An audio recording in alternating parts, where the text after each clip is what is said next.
Hello, and welcome back to the show. I'm Blake Oliver. I'm David Leary. David, we have so much to cover this week. I want to jump right into it. Let's talk about loan forgiveness. But this time we're not talking about student loans. We're talking about a loan to a very prominent individual, Clarence Thomas, Supreme Court Justice.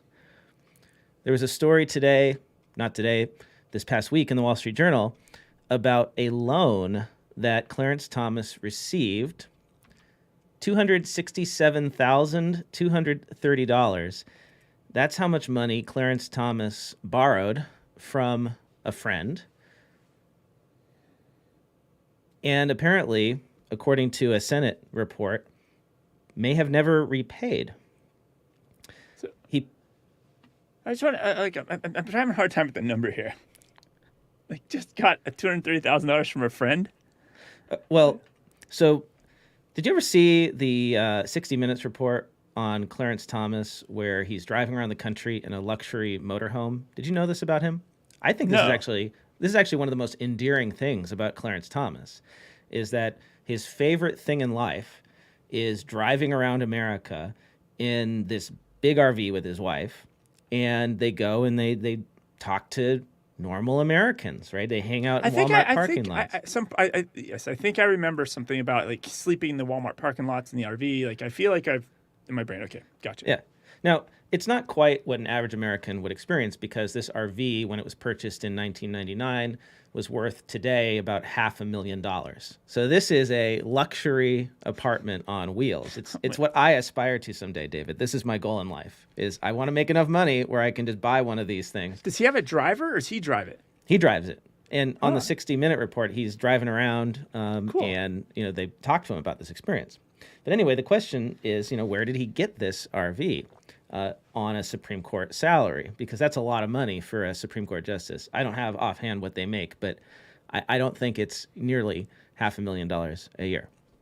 And the Senate has been investigating Clarence Thomas ever since these ProPublica reports came out about his cozy relationships with these very wealthy Republicans, billionaires, and now they're investigating him. And so this is something that I'm bringing up here because there's an accounting and tax question here.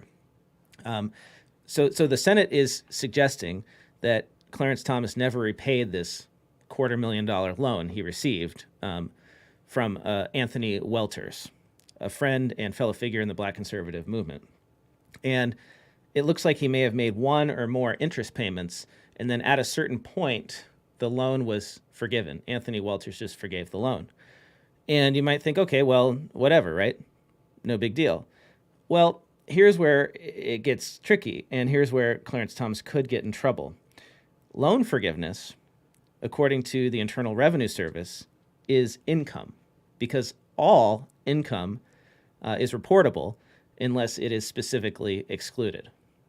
So loan forgiveness is income. And it's not just the tax code, it's also accounting principles that say that loan forgiveness is income. So, David, do you want to do a little debits and credits with me? I mean, before we do that, like, I kind of understand this because back in the day, I don't know, either I settled a credit card balance, I settled a debt at one time, and I got a 1099 for the difference. Right. Yeah. Yeah. So when you receive a loan, you got a debit cash. That's the cash you received, which increases cash, and you credit a liability account, note payable, loan payable, something like that. Now, let's say you're going to write off that loan. You got to get it off the books, right? Well, you credited the liability account in order to increase it. That means to decrease it, you have to debit the liability account. So you debit your loan payable, and then you have to credit something. You have to balance this entry. And what are you going to credit? Income. It's an increase in income. Yep. And if Clarence Thomas did not report that as income on his taxes, I wonder if that's how they get him. It's always the IRS that ends up getting people, right? Yeah, at the end of the day, yes. Right? And failure to report income is the biggest mistake you can make when it comes to dealing with the IRS. You can increase your deductions. You can take deductions that maybe you shouldn't have, and then they'll come back and say, no, you shouldn't have done that. But nobody's going to put you, generally, you're not going to go to jail for, taking improper deductions. You're just going to get fines and penalties and interest, right? Because I could even see the argument in a court of law. I'm like, oh, it's confusing, the deductions, I messed up. But I think the law of income is pretty black and white. Like, income is income. You got to declare it. Right. So the worst thing you can do is not report income. And I don't know. I don't know if this will end up being an issue in that regard, but it's also an issue because he apparently didn't report this income, this loan forgiveness, on his forms that he's required to file as a federal judge. So that's the other issue. So there's your tax connection in politics this week. I've got more, though. It's not just Clarence Thomas that's in the news. Of course, we've got the ongoing Trump trial in New York State. Letitia Jones prosecuting that civil case against Trump for artificially inflating his valuations of assets in order to improperly get business loans. And we had some testimony from Michael Cohen, who I haven't heard about for a while. Michael Cohen was on the stand and testified that Trump instructed him to inflate the assets of the Trump Organization. He and Trump Organization's then CFO, Alan Weisselberg, were tasked with, quote, reverse engineering asset valuations to match Trump's self-perception as a successful businessman. Now, there's this question in the trial, which I think is totally legitimate, about valuation. If you give two people the task of valuing a building, or really any asset, you're always going to get different answers. And so because of this leeway, the question is, well, okay, maybe Trump, erred on the high side, but does that constitute fraud? Does that cause harm to the banks? Does that cause harm to the insurance companies? That sort of thing. So that's what Letitia James is going to, I think, struggle with proving. It might be difficult. Now, in some cases, it's really obvious where the square footage of the penthouse apartment was 10,000 or 11,000 and not 30,000, as was reported by the Trump Organization. That's just completely wrong, right? But the question is, does this rise to that level where hundreds of millions of dollars over across many, many properties, like that is something that she is going to have to prove in order to get big fines, I think. Is this a victimless crime? Like, if the banks loaned him money and the banks got paid back, like, is there not a crime? Obviously, he defrauded the banks to get the loans, but like, you're right. Like, I don't see how strong of a case this could be, just the overvaluation stuff. Well, what you're bringing up is the question of harm. If there was no harm to these banks, then is there really a crime? And that is something that, I'm no lawyer, obviously, but that's something that in like a criminal case you have to have. Somebody has to be a victim in order for there to be a case. I don't know if that's the same in a civil trial. Yeah. Could the fraud just perpetrated broadly and across years and years constitute enough to be a crime that is worthy of a civil penalty? I don't know. We'll find out. Anybody in the chat know? Yeah, let us know. If you're an attorney in the chat, let us know. Welcome, everyone. Thanks for joining us. Trevor and Daniel in the chat. Daniel says, when does the loan mature? Indefinite loan term?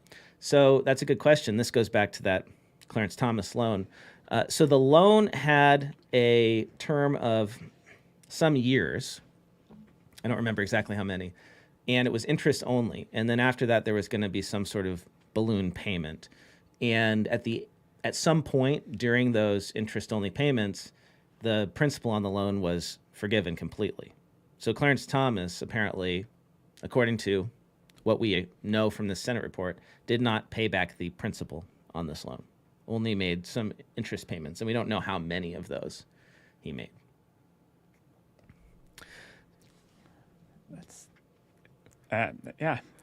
Everything's questionable. There was another wrinkle in the Trump trial this past week. Alan Weisselberg was on the stand, and Forbes, while he was on the stand, Forbes.com published a report saying that he had lied on the stand as he was testifying, which then caused the prosecution to not bring him back after lunch. And the reason Forbes got involved in this is because Forbes publishes that list of the richest people, which Trump has been on for years and years and years. And Forbes said that Weisselberg that he played a significant role in trying to convince Forbes that Trump's penthouse was worth more than its actual value, which contradicts his courtroom statements that he never focused on the property, considering it a minor asset in Trump's overall financial statement. So that's not something that you want as the prosecutor to happen while your guy is on the stand testifying against the person you're trying to prosecute. You don't want him being accused of perjury. And this has to do with the penthouse square footage thing going on. Now, there was one more witness who took the stand in the Trump trial. Doug Larson is an appraiser whose name appears in many of Trump's financial statements. And he testified that the building valuations for Trump properties were supposedly determined through phone conversations with him. Well, no. So the Trump organization said that the building valuations were determined through phone conversations with him, but then Larson got on the stand to say that those conversations never took place. He's a former executive at commercial real estate firm Cushman & Wakefield, and he said that the Trump organization's claims of his involvement in the valuation process were, quote, inappropriate and inaccurate, unquote. He also mentioned that he was never informed that he would be cited as a source for these valuations. And he suggested that the valuation numbers were derived from a generic email that he sent to his clients. Larson insisted that official appraisals should have been conducted on the buildings. So that is your update on the trial when it comes to these valuations. And I don't know, we'll see what happens. We'll keep you posted. So speaking of fraudulent claims, the IRS this last week, they've announced that they are now going to have a process so people can withdraw bogus ERC claims. So maybe a mill filed your paperwork, but maybe it hasn't gotten through yet because obviously they've stopped processing all the claims. And they're coming out the process to do it. But the great news is we at Earmark are going to do a webinar on this on November 1st. So anybody listening, November 1st, 12:30 p.m. Pacific, we're doing a webinar on how to withdraw ERC claims for your clients. So awesome. Attend that webinar. It's from the host of the Federal Tax Update with our Earmark webinars platform, but definitely come to that. So I want to highlight that, David. So if our listeners who don't know, we produce a podcast called Federal Tax Updates featuring Roger Harris and Annie Schwab of Padgett. Excellent show. They talk all about federal tax every couple weeks, and they are the ones hosting this webinar. So they are the experts. Roger has testified in front of Congress, like really experienced. So we'll put that link in the show notes, and David has just dropped that link into our live stream. Yeah. And Roger was in D.C. discussing all this with the IRS before they made the final announcement. So he's highly involved knowledge about this. So if anybody has the ability to do a webinar on this, it's Roger. So hopefully if anybody needs to understand which of their clients you can withdraw, the step-by-step instructions, right? How to get more help on it, it'll all be in that webinar. So I don't want to steal their thunder, David, but I did go on to the website where the IRS explains how to do this. Yeah. And I just have to highlight how this process works because it's very much how you would think the IRS would set this up. Yeah. Okay. So you have to print out a copy of the adjusted return with the claim you wish to withdraw. So a copy of the 941X, okay, the one that you filed. And then in the left margin of the first page, you have to write withdrawn in the left margin, like with a marker or a pen. And then in the right margin of the first page, going like top to bottom, sideways on the paper, you have to write your name and title and sign and date it. And then you have to fax the signed copy of your return to a number. This is the process that the IRS has come up with. We don't have time to make a new form. So here's what we do. We notice we have this white space in the margins, and we'll just pretend that's two fields. There's the field on one side and the field on the other. You just have mean, could they not have set up some sort of form on a website that accomplishes this? I mean, maybe it's easier just to have all the information in one place. But, like, seriously, a fax? Like, have a form and allow people to upload a copy of their original document and sign it. And what happens if you put withdraw on the right margin? Yeah. Right? What if you write it in the top and not on the side? Like, are you going to lose your withdrawal request or something like that? So these are questions you could ask at the webinar. Like, go to the webinar and you can ask these questions. Like who designs these processes? I would go nuts if I was a tax pro. I would just like not be able to handle the insanity of this. I already get frustrated enough, and I get to live in the world of cloud. All right. Well, David, I'm going to take it back to current events here because, well, we're talking about the IRS, and we have previously talked about Charles Littlejohn, that IRS contractor that leaked Trump's tax returns. Yes. Did we talk about how he did it? Well, he had access. He was a IT guy, Rick. He had database administrator, right? But not how he got it out the door, though. Right. So you theorized on a previous episode that he took a thumb drive. Yeah, like you just take thumb drives into the office. Well, he didn't do it that way. The way he bypassed IRS security measures, and this makes sense to me, right? Because like inserting the thumb drive, like one of the first things on a corporate computer they do is disable the thumb drives or the USB ports from working with storage, right? Like that's like basic 101 security for your company. Like, yeah. So the way he did it is he used generalized search parameters to access the data. So he didn't specifically search for the individuals he was looking for. He used generalized parameters so he wouldn't set off any alarm bells. And then he set up a private website. I'm going to guess this is, like an FTP server or just honestly any website with like file upload capability. So he set up a website and then he uploaded the data from the IRS computer to that website, logging into it. So he didn't do it with a thumb drive.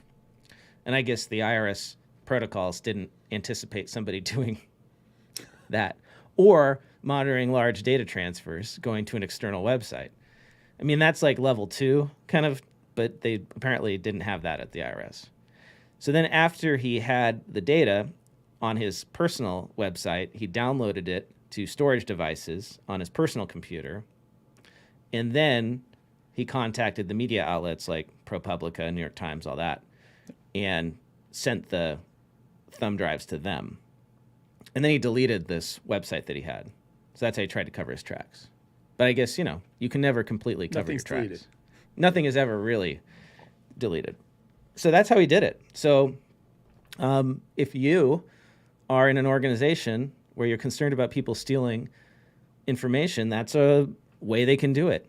They could just set up like a Squarespace website or a WordPress website and then upload the documents into the file storage. It could have just been a Google Drive, I imagine. It could be any website.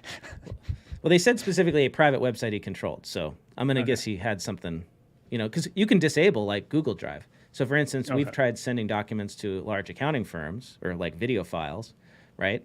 Like that BDO interview we did. Yeah. BDO wanted a copy of the video. And we tried sharing it with Google Drive, and at first it was a problem because Google Drive links are blocked by their firewall. But a private website, that URL hasn't been blacklisted. So open it, set it up, shut it down. It never gets on any bad list. Yeah, it makes sense. All right, David, I'll let you pick the next one. We're done with current events. That's not even a current event. It's just it's staring me in the face and it's driving me crazy. So because I want to ask you this question. Okay. So this is an article. It was in payments.com, PYMNTS.com. And it's based on a survey they did that's called How Consumers Want to Live in the Voice Economy. And frankly, like, it's just all crap. Who cares? But there's a stat in here which is just blowing my mind. Now, Blake, you are the most connected millennial I know. You got your Siris, you got your Apple Watches, you got your Alexa, you got all this stuff, right? Your Google Voice, you got all this stuff connected in. And one of the survey results says that 30% of U.S. millennials use a voice assistant to pay bills. And I'm thinking there is absolutely no way. Have you ever paid a bill with your voice assistant? No. All right, that's it. Done. We don't have to talk about it anymore. I just want to confirm that. I was like, there's no way 30% are paying bills using a voice assistant. Yeah, that study doesn't pass the smell test to me. Because I don't even know what app can do that reliably to pay the bill. Yeah, I don't buy I mean, it. you can. I'd be surprised if you could actually get Alexa or Siri to be like, remind me on October 15th to pay the bill. And I don't know if that'll work. Never mind actually pay the bill. So Well, it's going to get a lot better soon because Apple is, of course, working on their own AI. And Apple never is the first mover. They're always the second or third or fourth, Yes. but they do it really well. And I would not be surprised if Siri will integrate with banks and pay bills for us. well, they have their own bank. I mean, Apple's got Oh, yeah, Apple their own Card or Apple card. Yeah. Goldman Sachs, Apple Pay, all that good stuff. So yeah, maybe very soon you'll be able to say, just, pay this bill and it'll do it. David, we got a review. We haven't been asking for reviews. Maybe we should. I want to read this review. I'm very honored by I it. didn't see this one come in, so I can't wait to see it. This says, I'm too obsessed, 5 stars. So glad to have discovered this show, from the debunking the IRS drama in the Barbie movie to covering fascinating Intuit AI developments. David and Blake are the resource for all things accounting. Tune in for valuable insights from excellent guests and easy to consume conversations on the latest news in the CPA space. You won't regret it. That's from Arlie LP via Apple Podcasts. Thank you, Arlie. Thank you for the review. And if you, dear listener, would like to leave us a review, we very much appreciate them. You can do that on Apple Podcasts. Just scroll down on our show page to the review section. Give us a star rating, write a review. We will read it on the air. Hey, if you think there's a way we can improve, go ahead and stick that in your 5-star review. And Just keep the 5 stars there, though, when you rate that. I mean, I'm very pleased with our rating. I haven't checked it in a while, but it's it's up there. I think it's better than my Uber rating. So Does Apple let people change the rating? I don't know. Like an Amazon review, like later on you could say, like, okay, I've had this product now 90 days and I want to change the rating. Okay. The ratings are really helpful. They help surface our show to other accountants, and our listenership is way up over the last few months. So I think you like what we're talking about and the topics we're covering. We are today, I think, number 17 on the Apple Business News charts, right up there with shows by the Wall Street Journal and The Economist and NPR and our friends over at Bloomberg Tax and Accounting Today. So thank you, everyone, for listening and for making this show something that David and I can do as a job, which is so much fun. I get to read accounting news for a living. Do I want to talk about other things that are hot, that are important to you? Do you want to shift to something else? What would be important to me? You love remote work stories. I do. I didn't And bring any this week, Your though. child loves Roblox, right? He is addicted to Roblox, and my goal in life is to channel that addiction into him learning how to code Roblox games so I can get him off the family payroll. Well, Roblox, last in May of 2022, they pretty much told all their employees they could primarily work remotely. But now, recently, they've rolled that back. And to the point where they've told employees they have to come to the office 3 days a week or take a severance package. And they A are lot of actually companies have been doing this, like the bait and switch. yeah, and they're using this. They didn't specify how many, but they're basically reaching out to remote employees and trying to figure out how to get them to come into the headquarters in San Mateo, California. So is this like is it just a extra lever? Like, hey, we're going to lay off people anyways, but let's use this as a way to hammer people to kill our remote work and hybrid models. Lots of companies are trying to do this. I don't think it's going to work. There's just too much leverage on the employee side right now with the talent shortage across every single profession, especially when you're talking about developers. The most talented people, the all-stars, will get to do whatever they want indefinitely, right?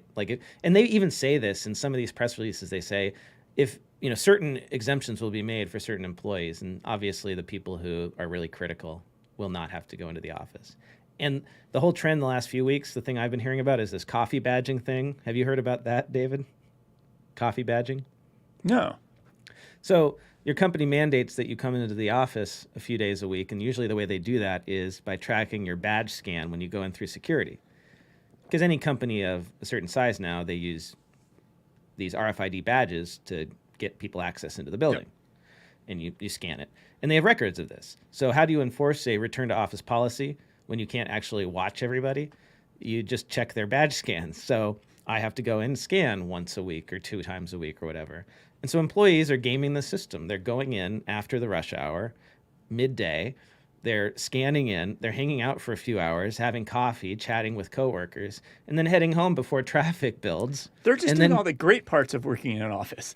Right, which actually is not so bad. The community part. The community part is what I think is important. I mean, I think there's like better ways to do that. Have monthly employee all-day retreats to do team building, or maybe do quarterly. That's what I see some of these virtual accounting firms doing, is instead of spending money on an office that people are only going to be in for a few hours, that isn't very fun, use that money on paid-for retreats and bring everyone to a central location every few months and do the team building that way. And then let people actually get their jobs done at home, where they're more productive and less distracted in general. Yeah, just in-office happy hours, and that's the only thing you have for the office.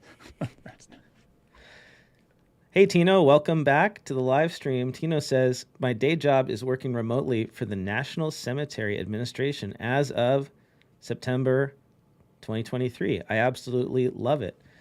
Now, Tino, do you have to go in person to the cemetery, or do you get to work from home? I'm guessing you get to work from home, but I'm curious to know, is it hybrid? Is it full-time in the office? Let us know. Steven says, time theft is still theft. I'm not really sure what you mean by that, Steven. Do you mean that if employees badge in and out and they don't really work, that they are stealing from their employers? But what if they get all their work done at home? Like, does it really matter? Is it really that important? Tino says, work from home. My whole team is remote. That's fantastic. So you get the benefit of what sounds like a very nice, secure job, steady thing, and you get to work remote forever. Like, to me, that people are going to keep dying. Like, even more people are going to be dying. He's literally in death and taxes. Yeah, death and taxes. That's great. I have an article that ties back to you. Then it's one of my top ones because you relocated from California, high taxes, to Arizona, lower taxes. I think some of it was the pandemic, but it's so beautiful, David. Every time I file my taxes, I am like grateful. I am like happy. So there was an article, and you could pull it up if you want, that was in the Tax Foundation. And is this the one about the tax gap? No, this is one people moving. People moving. So there's a little bit of data now from the IRS suggesting that people do move because of taxes. And some of the stats that they came out with this. So 9 of the top 10 states with the largest population gains from 2019 to 2020 have no or low individual income taxes. So the states growing the most have no taxes, basically. I wonder if that's just correlation or causation. So they reference that here, but there's just so much data pointing to this. And then they have some survey data that's not tied for the IRS, and even that kind of indicates this because people will use phrases like, I want a lower house payment. Lower house payments is usually tied to property taxes. My property taxes are half what they were in Los Angeles here. Yeah. Basically, the other states that are growing have a top marginal rate that's below the national median, and 16 of the 22 states that are shrinking are above median top income tax rates. Get this, David. Arizona, for 2023, has a flat tax. It's like 2.4%. It's wrong. That might be wrong, but it's because that's great, right? Compare that to California, where it's like, I don't know what, 10, 11%, I think, last time I checked. Not the exact numbers, but you get the idea of the difference. In the 25 best ranking states on the 2020 State Business and Climate Index, so this is going to be more of like, where should I have my business be? Which states? 20 of those 25 states have grown. And the 25 worst ranking states, 17 lost taxpayers. Yeah. And this has big ripple effects. For example, in 2021, California and New York lost $29 billion and $25 billion in AGI, respectively, while Florida gained $39 billion. Wow. So governments are really feeling this effect of this difference in money and the income gaps that are happening, or not income, but I guess the budget income gaps. This is what's so great about our federalist system of government, which is really unique in the world. The fact that states can set different tax rates and attract Americans. We have competition among state governments to get us to come and work there and build businesses there. And if we didn't have this system of states and the federal government having different rights, like this wouldn't exist. This doesn't happen other places. And so this goes back to episode number 200. If anybody wants to go listen to this, this is right after Trump lost the election. It goes back to my theory that this massive migration, because that the Tax Cut and Jobs Act caused all these people in blue, California, to move to marginal states and tip them blue. And this is why I still insist Trump lost the election, is his Tax Cut and Jobs Act. So people can go listen to episode 200. Stacy in the live stream says, shout out to Washington State too. Stephen says, flat tax is not fair tax. Oh yeah, Stephen, I'm not saying it's fair. I'm just saying it's pretty great for me. All right, moving on. Just for fun, let's talk about Better Call Saul. You ever watch that show, David? Yes, but I have not finished it. Okay, I watched the first season or two, and then somehow I got derailed by it, so I need to go back and get back into it. But it's an amazing show, the prequel to Breaking Bad. Well, Better Call Saul was in a lawsuit. Liberty Tax sued the show, Better Call Saul, and basically because they got parodied in an episode, which I think is generally something you don't want to do. If a TV show makes fun of your company, suing them for trademark infringement is generally not the best thing to do, because it's just going to make people more aware of the show and the episode, and they'll go watch it, right? So this lawsuit has been successfully defended. It was filed by Liberty Tax Service, who claimed the show depicted a dubious tax firm that resembled their own. Liberty Tax failed to provide compelling evidence that viewers would confuse the fictional Sweet Liberty Tax Services with their own company. The episode in question, Carrot and Stick, featured Sweet Liberty operating from a trailer in the New Mexico desert, using patriotic imagery and run by former clients of the show's main character, Saul Goodman. Sweet Liberty Tax Services. I got to see if we can find a picture of what it looks like. Yes. Yeah, here, let's see. Sweet IMDb. Liberty Tax Services, Better Call I wouldn't be surprised. Saul. The Breaking Bad people would spin up websites for all these companies. They might actually have a website. Okay, here it is on the Breaking Bad wiki, Sweet Liberty Tax Services. Is there a picture? I want to see a picture. Well, here's the what services do they description provide? of Does it show that? In their midst of their plan, this is season 6. I don't want to do any spoilers. So Kim asked Jimmy to meet up with the Kettlemans at their small business Sweet Liberty Tax Services. Jimmy arrives at the location, marveling at an inflatable Statue of Liberty outside before walking in. So I guess that's the part that Liberty Tax didn't like, is the fact that they're the people with the people dressed up as the Statue of Liberty out on the street, That's what they're making fun of. I want to see a picture of it, though. Here it is. Oh, yeah. There's the inflatable.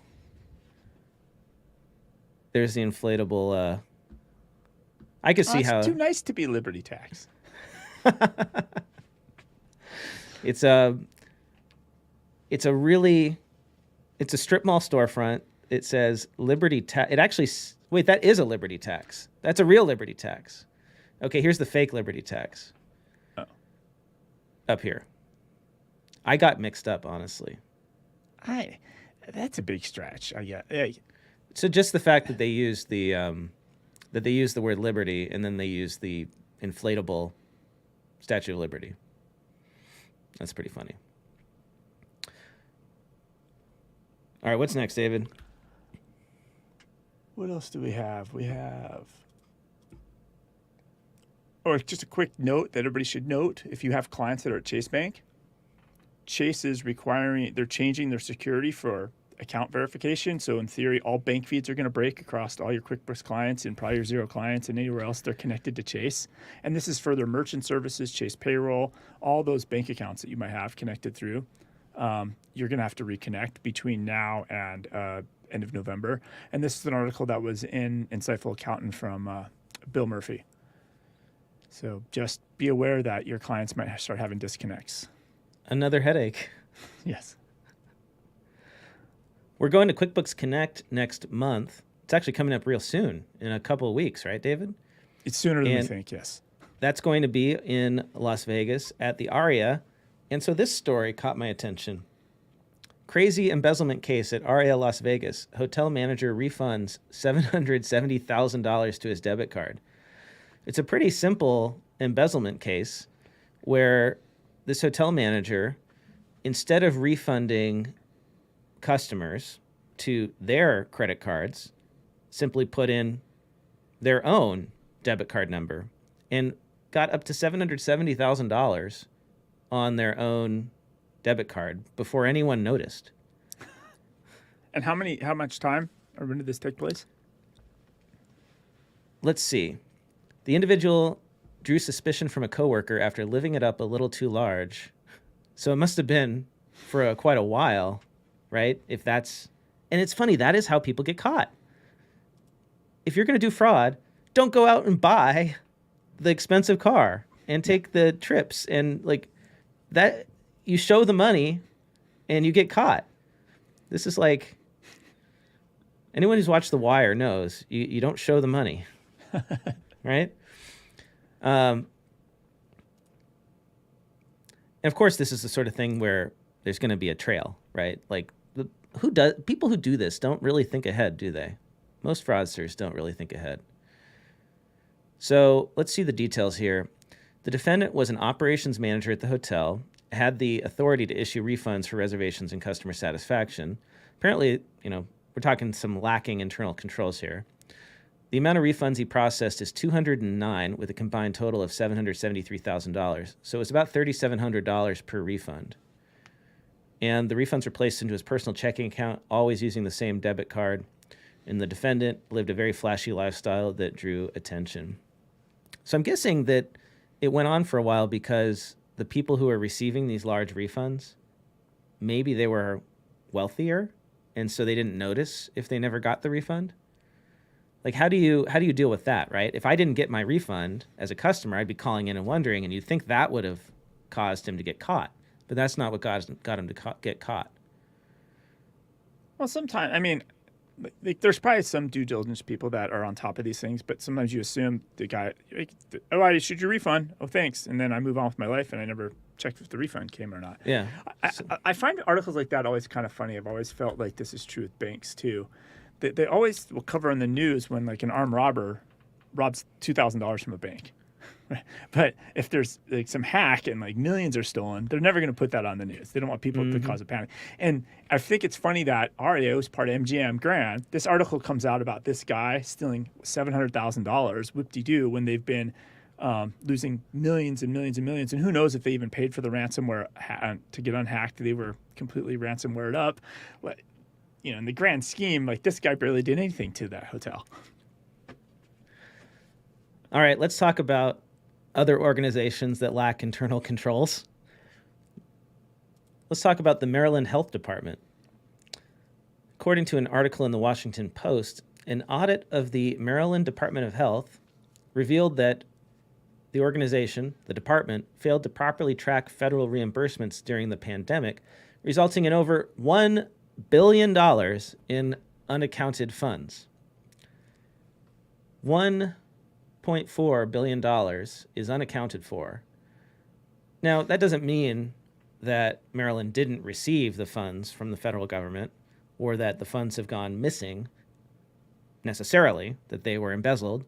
It just means that the internal controls were so loose that they can't account for it. They don't know. They can't tell the auditors where it went. Can you imagine?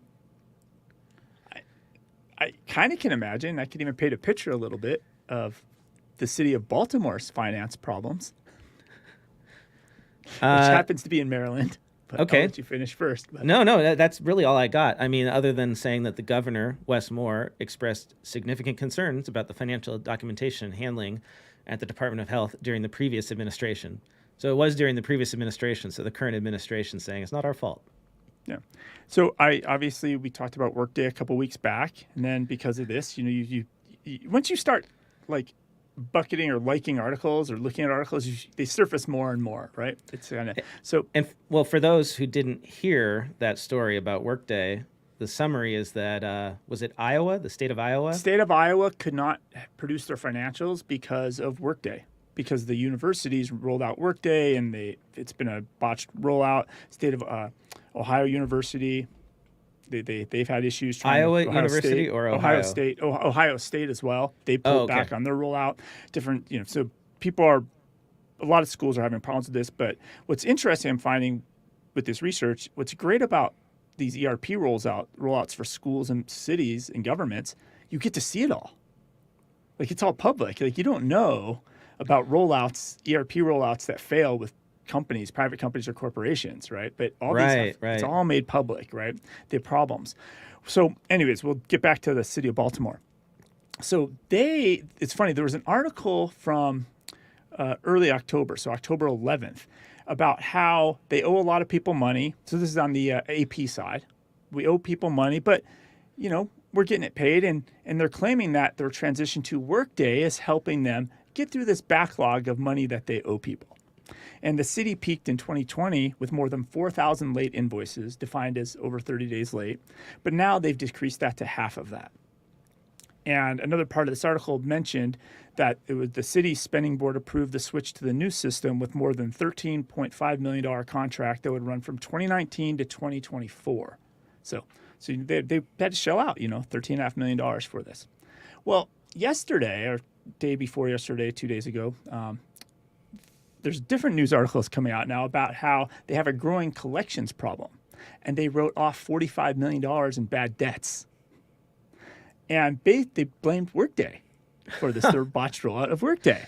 So man. on the AP side, it seems to be going okay, but on the AR side, it's going bad. And they kind of painted, in the Inspector General released a report after this investigation. But here's a great example of this. And some of it is probably ERP rollout, some of it's incompetence. But for example, the gas company needs to run a gas line underneath the road. So they have to cut the road, right?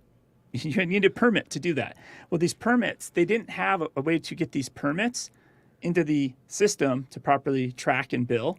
The permitting software didn't talk to the other software.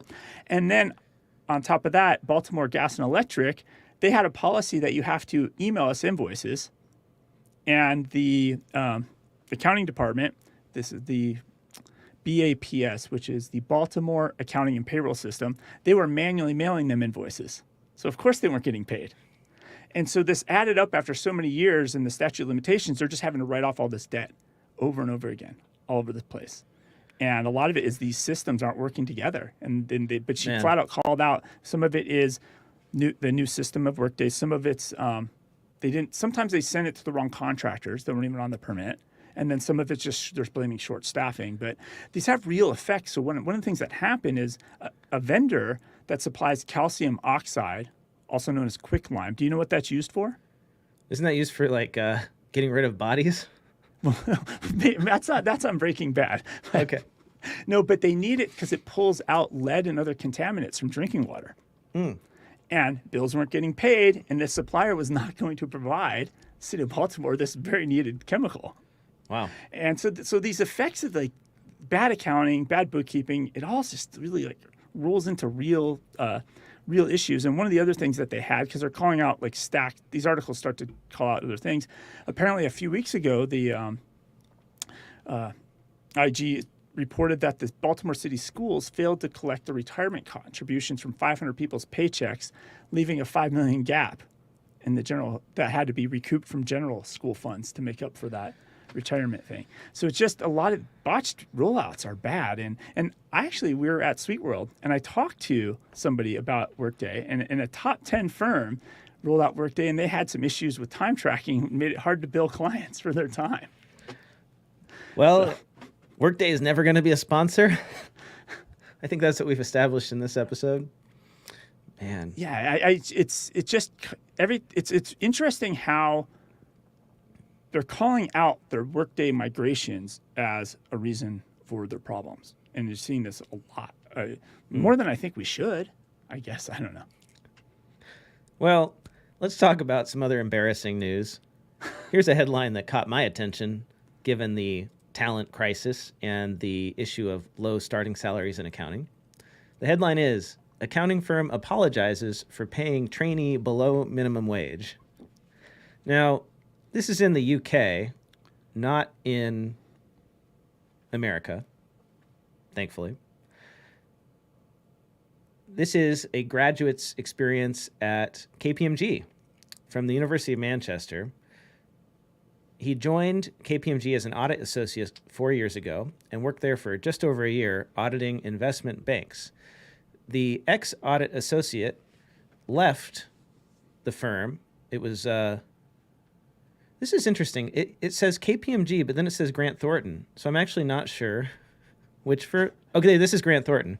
Okay, so he was working at Grant Thornton. I don't know why KPMG's in there. That might be a mistake. Left Grant Thornton because he was burnt out. A letter he received from the firm 12 months after he left explains why. After looking back through its timesheet data and considering his flexible benefit choices, Grant Thornton said it had realized that he'd earned less than the minimum wage for the time he'd spent there. It sent him £100 for the inconvenience and promised to make up the difference. The UK minimum wage is currently £10.42 an hour. So that's like $12.64.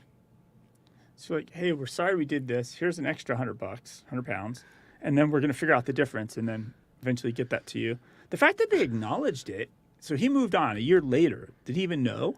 No, I guess they were doing an audit or something internally.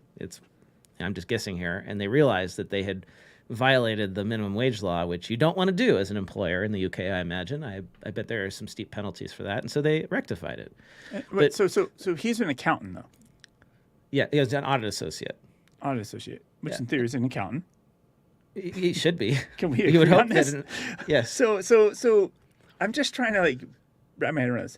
So you're an accountant, and you didn't notice that you weren't being paid the proper amount. I'm something. Well, about this David, isn't hitting my brain. Our leaders keep telling us we don't do it for the money, right? Well played. Well played. So I brought this up because this is something we're seeing here in the United States, not necessarily paying less than minimum wage, although it's possible that when you actually calculate how many hours you work and how much you get paid, it might not be that much more for many entry-level staff working at firms that are overworking them. According to a survey that the AICPA does every couple of years, the MAP survey, it's the National Management of an Accounting Practice Survey. Management of an Accounting Practice, MAP. So the 2023 survey is out and public, and CPA Trendlines got the data and did analysis of it. And this is something that CPA Trendlines does a good job of. They look at these reports and really dig into them and don't just publish the press releases that you get, which tend to paint a rosier picture than maybe in the data. And this is the problem here, is that, to quote CPA Trendlines, although the average base salary for new entrants to the profession increased by $5,000 to $50,000 in the fiscal year 2022, this still lags behind comparable pay in fields such as engineering. So $50,000 a year is the average base salary for new entrants to the profession. And this has not changed much in decades. And people were getting paid this much 10 years ago or more. And then you look at the cost of inflation. And I just have a hard time understanding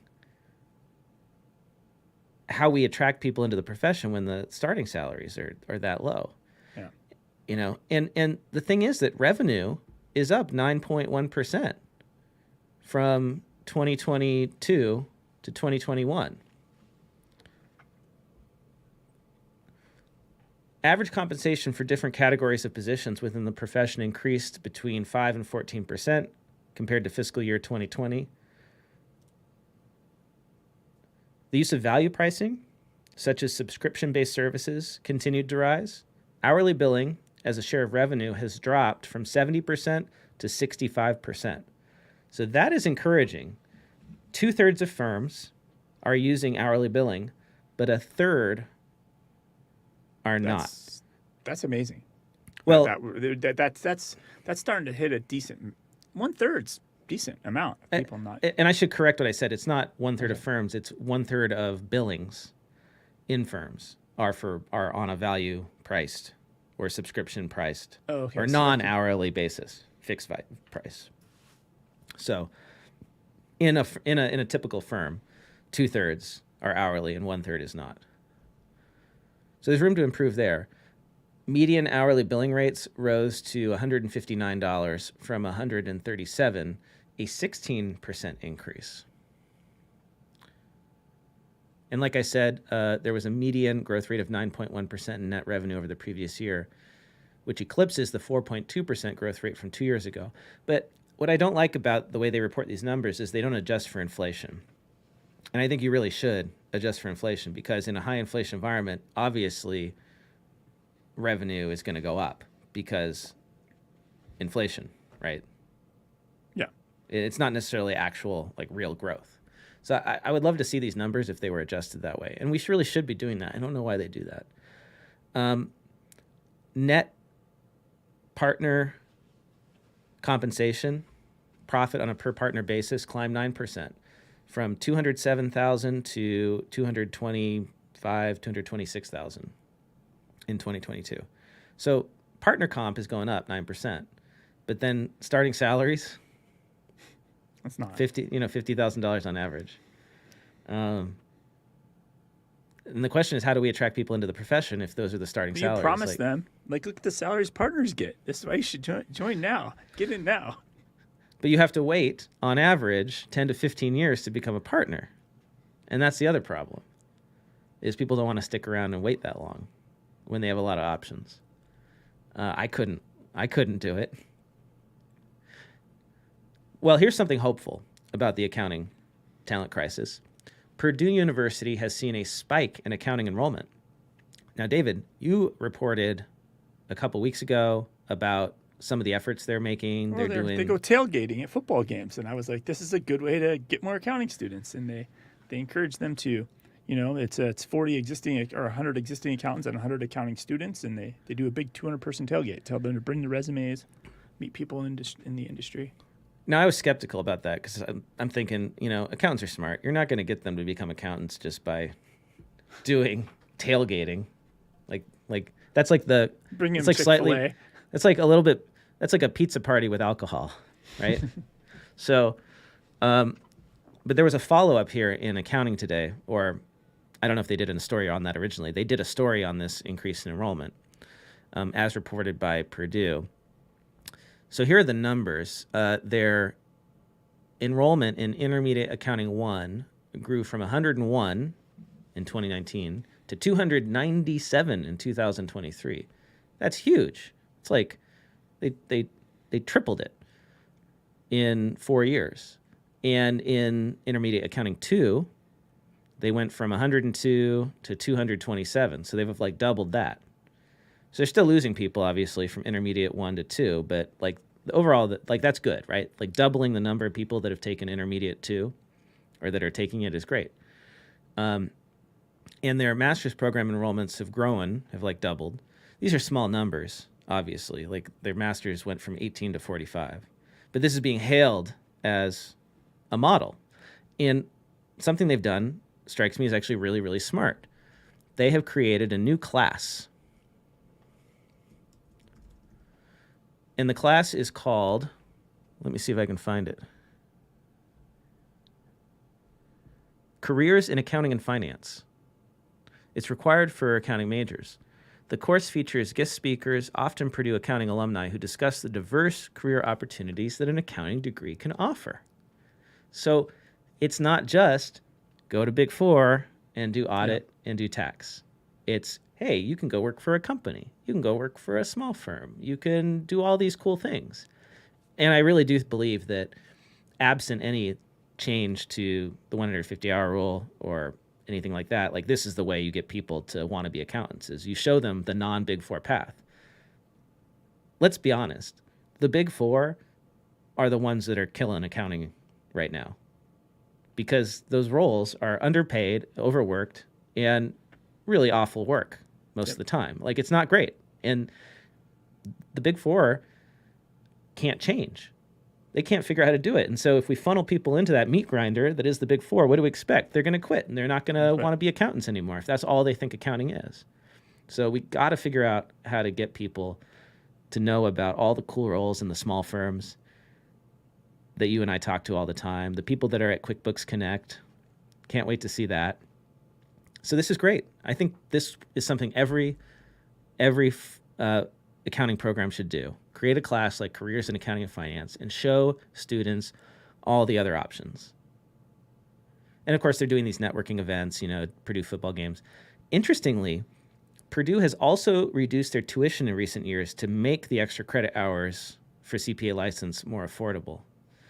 But it's funny, there's actually a quote about 150 in here from one of the professors who says, well, there's not a quote, but it just says, the other professors don't believe the problem with attracting students to accounting is because of the 150-hour rule for earning a CPA license, pointing out that the rule has been around for about 30 years, depending on the state.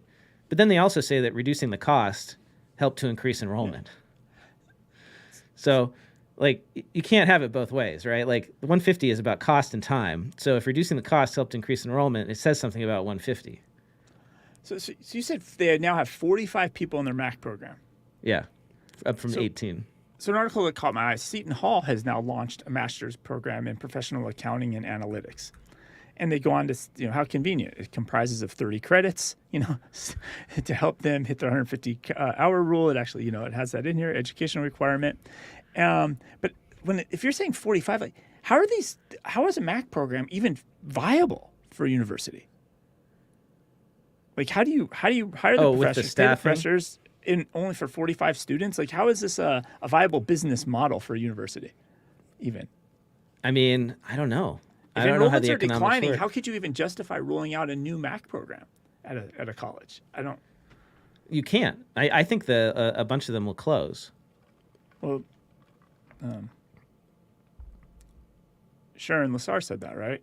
Yeah, the ones that don't create value beyond just getting you your 30 hours, accountants are going to figure out how to do this. And we're seeing these sites pop up, online sites where you can get your 30 hours the easiest, cheapest way. What was it, CPA Credits is one of them. So, yeah, I think people are wising up to this. And they're going to water it down anyway, right? With the AICPA working with, they're working with a university to create this, experience, learn, and earn program where they're creating online classes that you're going to take while you're working. I mean, once people have that, why would they go do an in-person MAC? Right? A low-quality in-person Masters of Accountancy. So all the, basically the low-quality programs, the low-quality in-person full-time programs will go away, and you'll just have the good ones that provide value beyond the 30 hours. And then you'll have these online programs which are watered down that probably I don't think will create a ton of value, which will be cheaper, which is not the ideal solution. The best thing would just be to get rid of it and let people not do that crap. Because when people are trying to take online classes while they're doing their first year and they're getting underpaid as staff, it's not a good mix. One of the things for the Seton Hall, it says looks like they're going to let students choose to attend evening classes in person or join remotely. So they're giving a little bit of flexibility in there. Cool.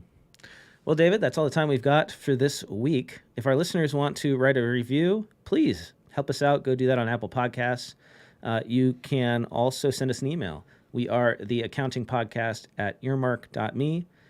And you can follow me on Twitter. I'm at Blake T. Oliver. How about you, David? I'm just on all the socials, just at David Leary. I noticed somebody asked how they could get an OnPay shirt the way we're wearing OnPay shirts. Oh, yeah, and OnPay is the sponsor of our virtual recording studio here. So I'm going to commit OnPay. Go to any conference. So they'll be, they go to conferences, see them at a conference, get a shirt there. But Francis, if you send me an email, I'll forward it to the OnPay, or any of you. If you email me, if you want an OnPay shirt, send me an email. I'll forward it to the OnPay team, and they will get you a shirt. I just committed them to getting shirts. That's the accounting podcast at earmark.me. Send us the email, and David will, I guess he'll buy you a shirt if OnPay won't. I will get you a shirt. We'll get you a shirt for sure. Awesome. Thanks, everyone, for joining us this week. Hope you liked it, and we'll see you around here next week.